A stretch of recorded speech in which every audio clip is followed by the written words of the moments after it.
ψηλά βουνά, με τα δασιά κλαριά σας, με τα δασιά τα έλατα, το ένα πάνω στ' άλλο.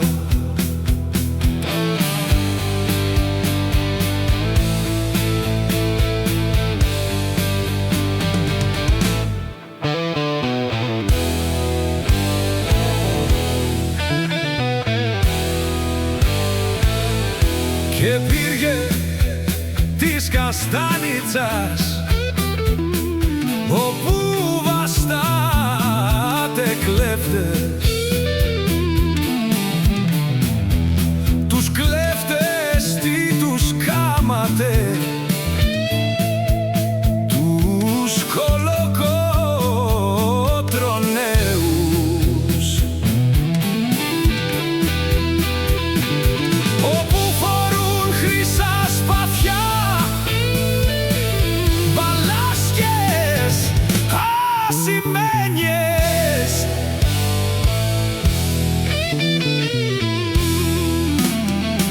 χρυσάν και τα ντουφέκια τους, χρυσά μαλαματένια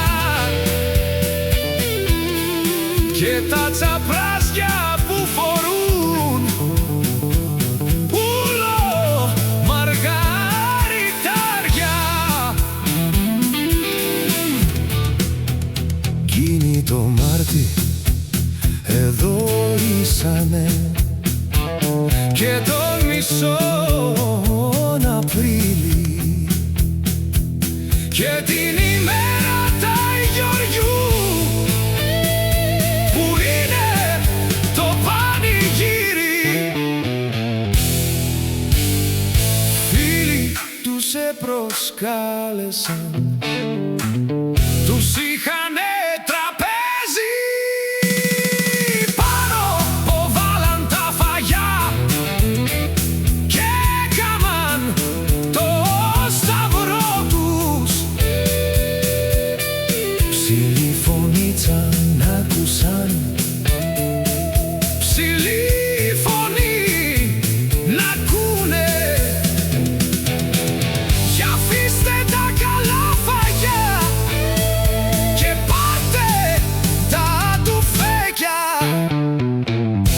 Τι Τούρκοι σας επλάκωσαν, τι